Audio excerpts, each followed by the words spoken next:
Hello. Okay, I'm going to read you a little bit from my book. And this little book, this little bit is called Self-Care.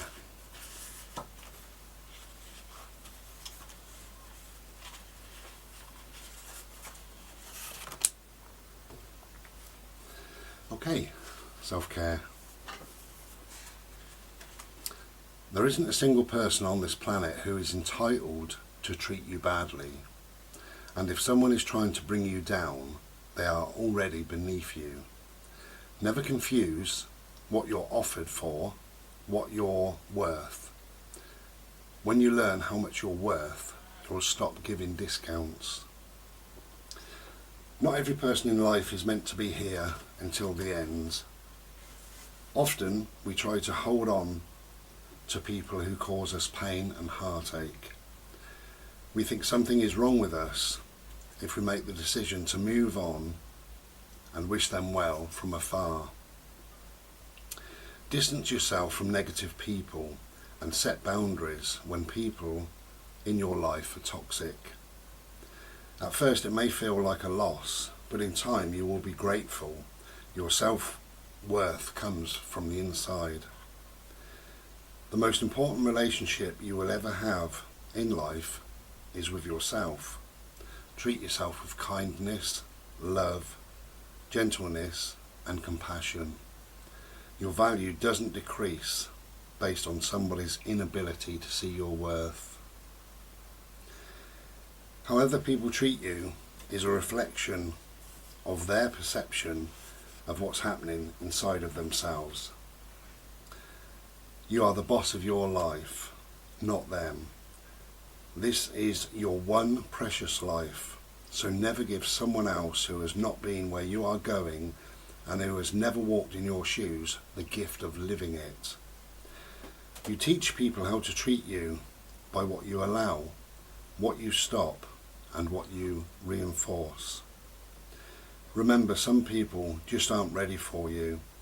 Know the difference between those who stay to feed the soil and those who come to grab the fruit.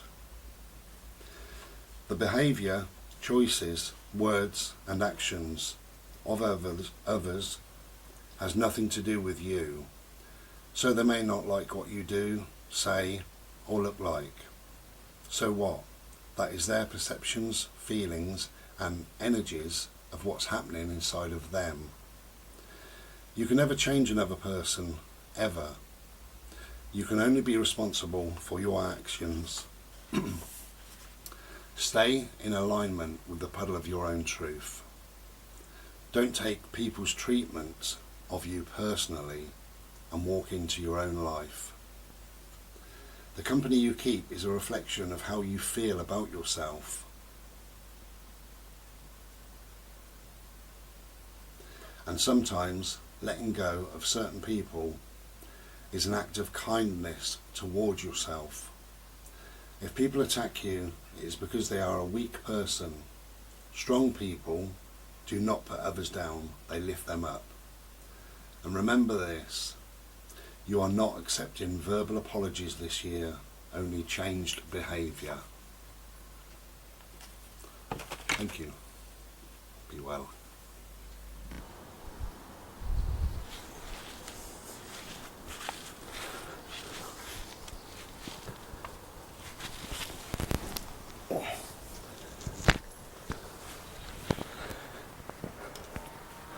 Okay, a little bit more. Oop.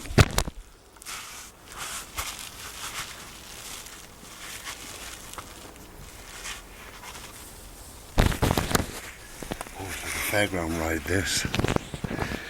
Okay, I've got to hold the mic because I haven't got enough lead. So, that's okay. In your bowl.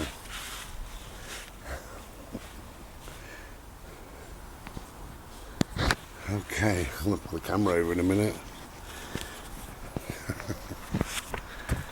Let's begin. Goodbye, little insect. Okay, very short one, and this is called shift. So sometimes a part of us must die before another part can come to life. Even though this is a natural and necessary part of our growth, it is often painful, or, if we don't realise what's happening, confusing and disorientating. Got an itchy head.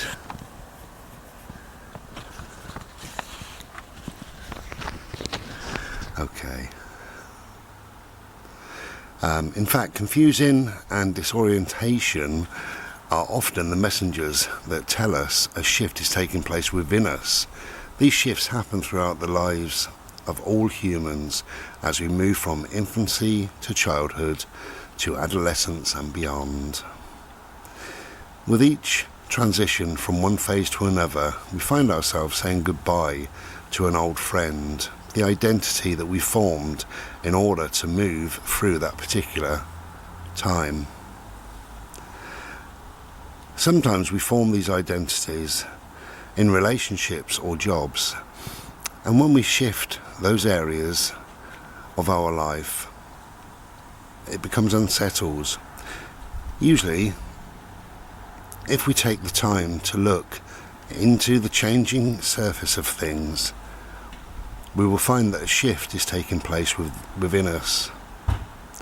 For example, we may go through one whole chapter of our lives creating a protective shell around ourselves because we need it in order to heal from some trauma.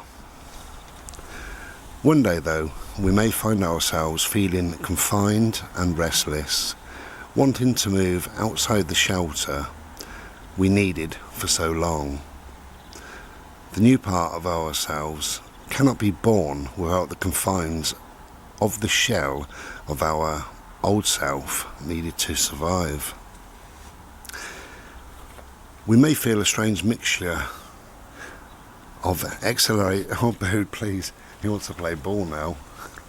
I'm in the middle of reading a little passage, okay? We may feel... Bode, please, leave me alone for a sec. Leave me alone for a minute. Leave me alone just for a minute. Okay.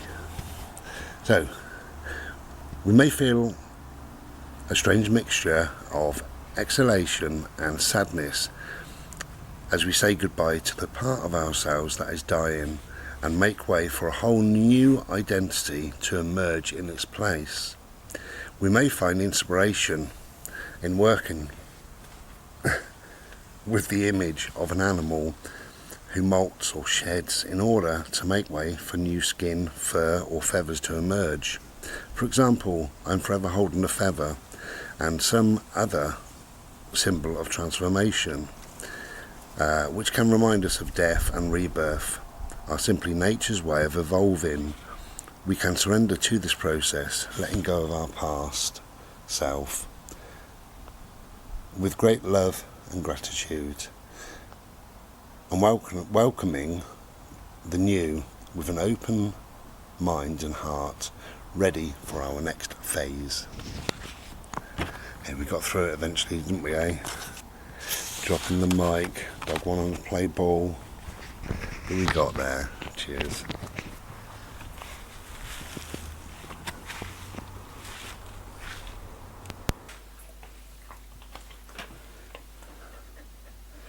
I love you. Right then. Alright. Trying to get organised. So let's see if the mic stays on. Leave it alone, Bode. Okay. I'm going to read another little piece of this, Bode. Is that okay? Yeah? You tap the book, that means yes. Okay. So this is called The Lessons of Nature. Spending too much time indoors and not bimbling at regular intervals has a negative effect on your health, well-being and states of awareness. Your ancestral roots are in nature. The natural environment is rich in prana, or the primordial life force that sustains all life. We absorb prana most directly through breathing fresh, natural, clean air. You also draw in prana through vegetation, trees, mountains, lakes, and a star-filled sky at night. Spending time outdoors puts you right into the heart of prana as it cycles and flows through all of nature. Also, when outside, try grounding yourself. Walk for a while barefoot upon the land, or lay down, connect. When you go outside, you are really going inside. Nature is like a natural reset button on your brain. The chemicals it releases when you get fresh air and sunshine are always positive and help to overcome the ones released when you are sad, angry or anxious. Use nature to unwind, to recharge and to sweep away the negative. Nature is valuable not only for itself, but for what it brings to us. Nature heals and corrects us. It calms us, helps to clear the mind, and brings us to a place of peace. If we slow ourselves down, there are many lessons that nature can teach us. The flow of nature helps in slowing us down. We watch trees shed their leaves when the temperature dips in autumn. The rivers flow in a trance-like state. Rain bounces off of leaves and the breeze makes the long grass dance. The laws of nature are governed by forces nobody chose, no one can shape or change. When we contemplate nature, a forest heavy with autumn colours for example, we're witnessing nature's rules that also apply to us. We too must mature, seek to reproduce, age, fall ill and die.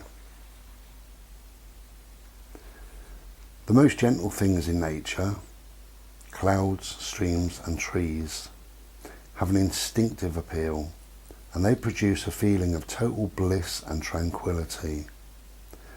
But we can take them for granted. They form a pleasant background to other things.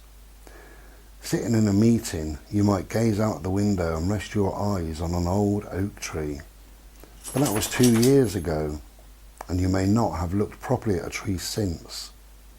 Or maybe there was a stream you used to love playing in as a child, building dams, splashing about, laughing.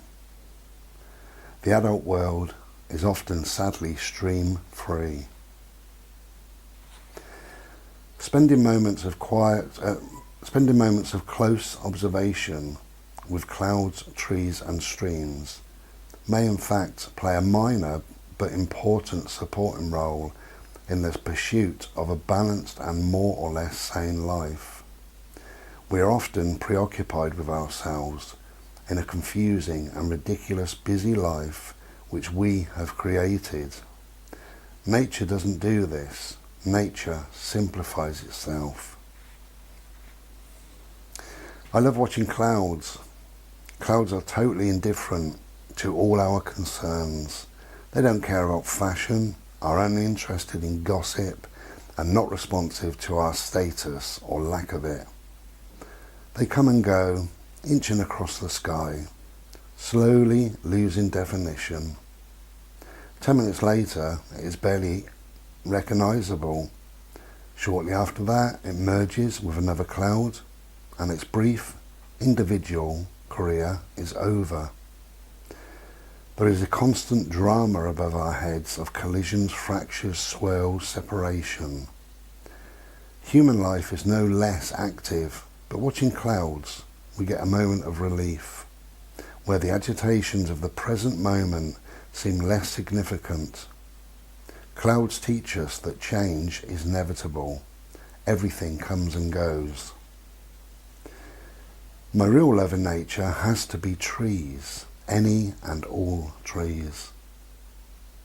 They are an image of patience and strength. Their gnarled, worn barks speak of the hundreds of seasons they have endured. They have bent and broken branches, been rained on for weeks at a time, had the blistering heat of summer sun, and had frost, snow, and any type of weather we can imagine. But they endure, as we should learn to do, through their example of this too shall pass. The Western mind thinks of philosophy as coming only from books. The Eastern tradition more wisely points out that philosophy comes from the lessons of nature as well. We all, every single one of us, benefit greatly from some ecotherapy. It is where we are supposed to be. Streams are always communicating. They quietly whisper as they gently rub the banks. They can be arguing with a rock or a twig, confiding in a quiet vortex, dozing in midsummer, or shouting after a heavy shower.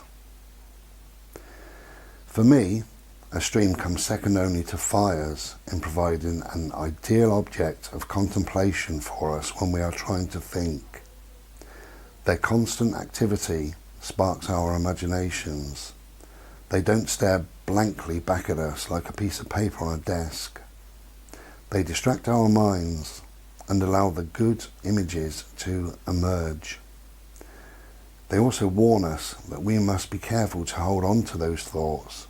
Our minds are in constant flow, and in a moment, thoughts will be gone, like the twig in the current, unless we grab it at once. Without these more subtle elements of nature, we can easily lose touch with the better and saner aspects of ourselves. Somewhere inside of us, we have the potential for calm and reason, tenderness and thoughtfulness. Clouds, trees and streams are on hand to help. If you can get outside, get outside. Be well.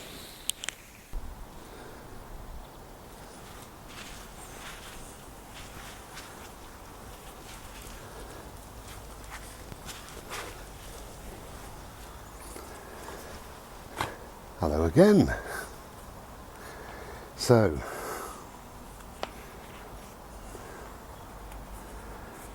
this section is a little section as well. This is called grief. Can you see me okay there?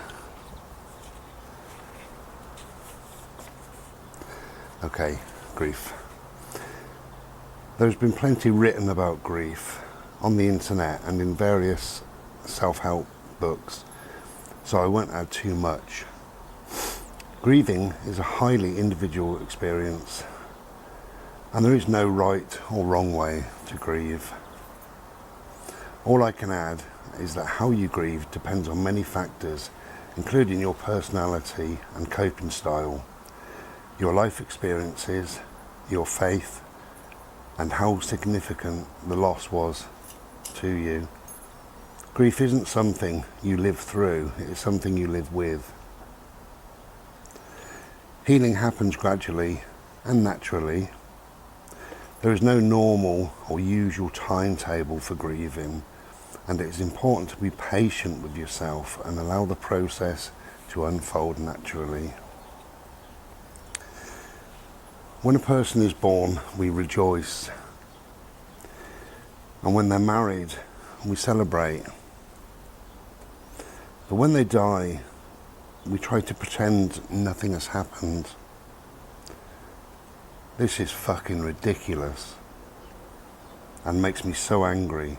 If we pretend nothing has happened, then we might as well say the person who died did not matter. Shock, anger, fear, depression, disbelief, and even guilt are all totally normal. My only advice is to try to be a witness when any of these comes into your mind. Watch those thoughts come and watch them go. Know that you are not thinking in your right mind, and many things come flooding in to your already tired and confused mind. In time, things get easier. They always do. Life will slowly get back to somewhere near normal, but it may never be quite the same. It doesn't have to be. Your grief is your own, and no one can tell you when it's time to move on or get over it. Allow yourself to feel whatever you feel without embarrassment or judgment. It's okay to be angry, to yell at the heavens, to cry or not to cry. It's also okay to laugh, to find moments of joy, and to gently move on when you're ready.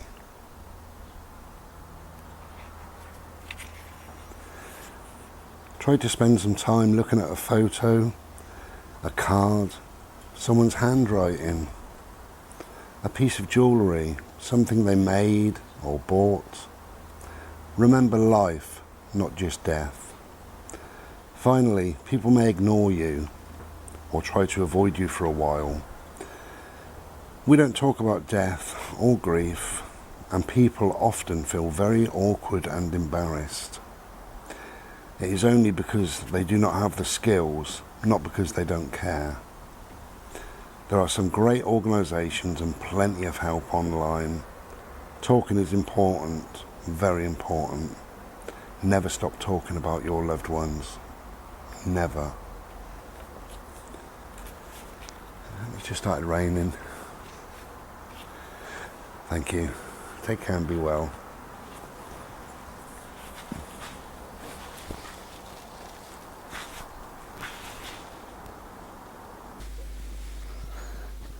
Hello. Cheers.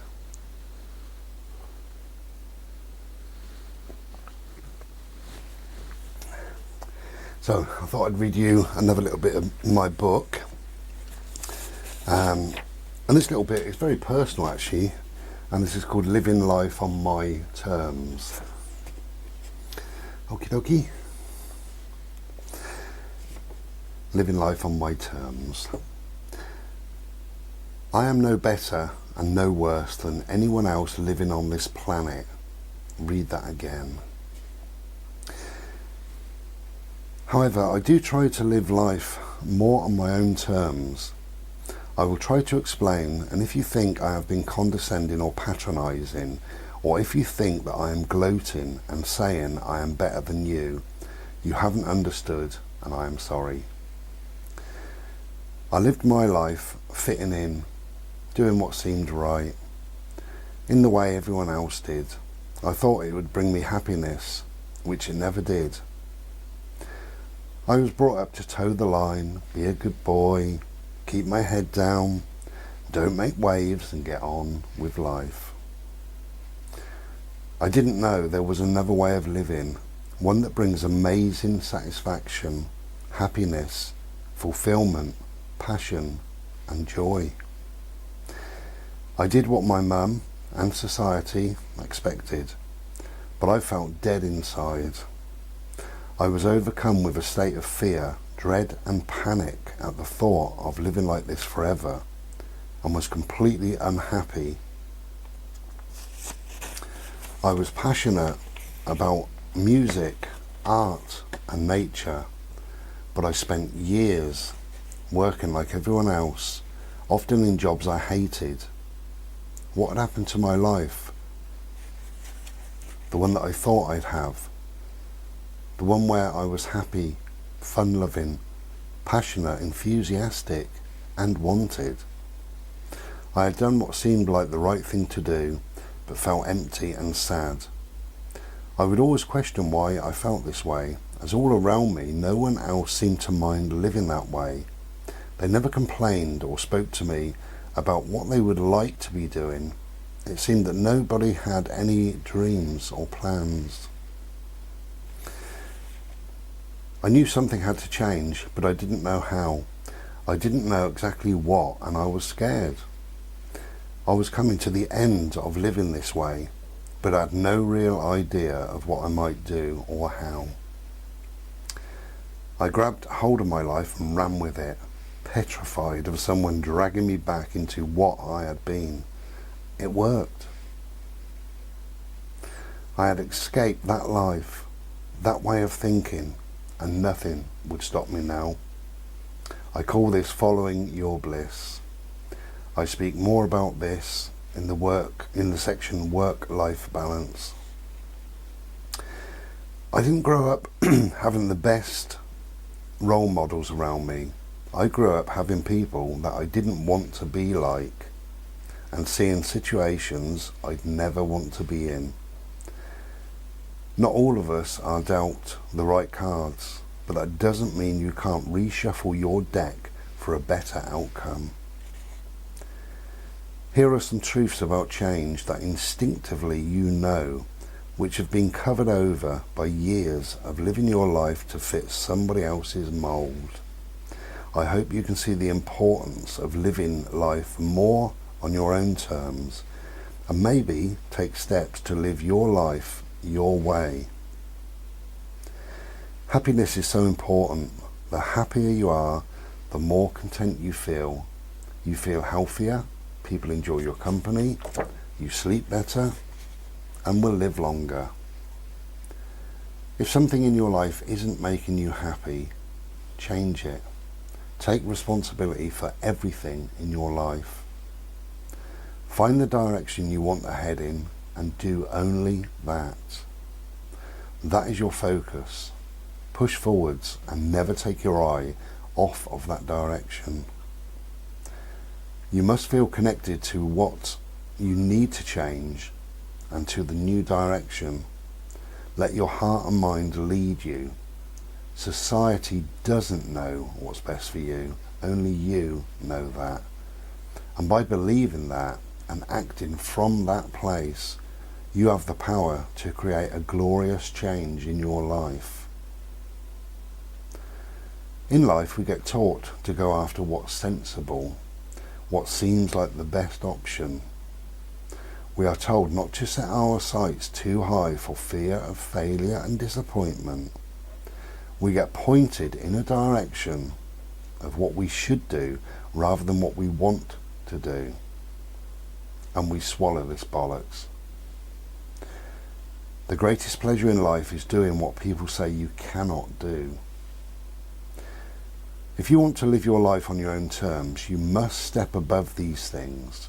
Be yourself. Go where you like. Wear what the fuck you like. Do what makes you happy. Live your life for you.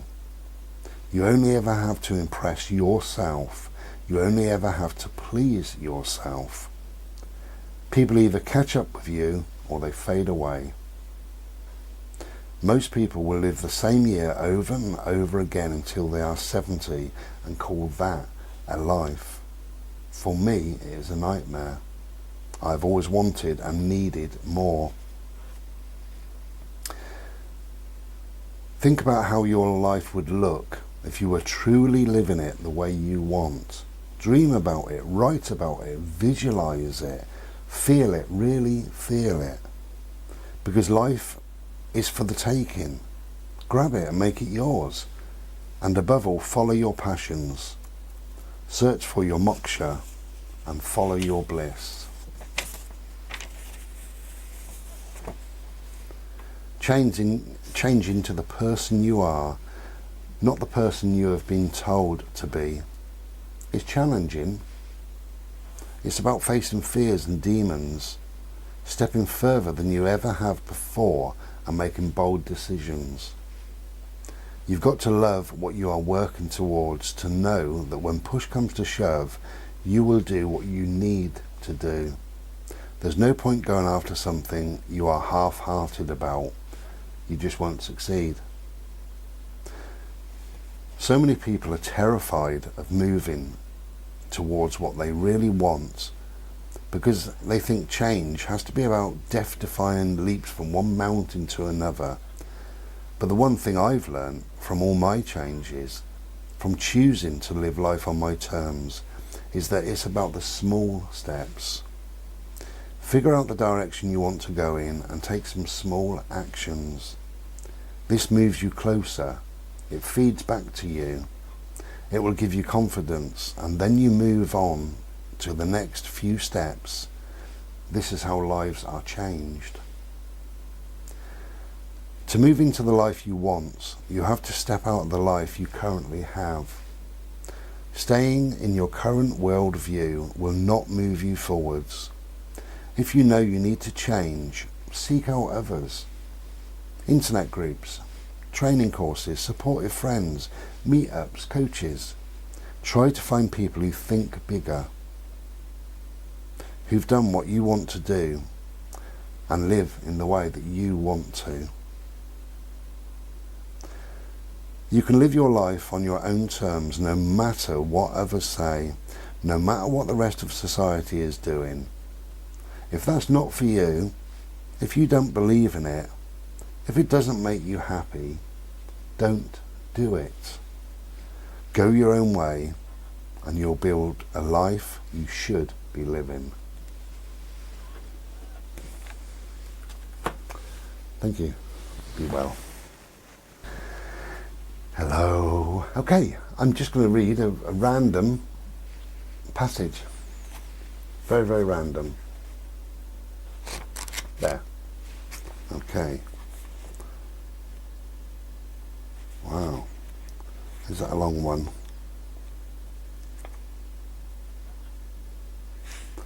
I'll tell you what, it's not even that random, is it? Because I'm cheating. So I've gone on 3 pages. It's not bad, is it? It's fairly random. And this is called Find Your Tribe. None of us are supposed to go through life totally alone, and the relationships we have with those around us can deeply heal or hurt us.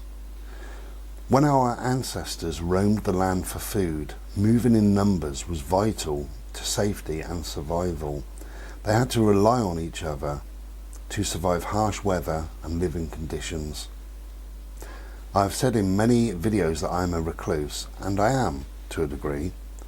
I love human connections, but very much on my own terms. I am blessed to have decent friends who know and understand me. They know that I get peopled out, as I call it. I need and value quiet time alone to recharge that way. We are a reflection of the 6 people we have around us most of the time. We need to choose those people wisely. I have learned that one of the most important things we will ever do is choose our tribe, the group of people we feel connected to and where we are at our most peaceful and relaxed. The group of people that get us. When you are with your tribe, you feel inspired to create, take chances, and most of all, you feel at home.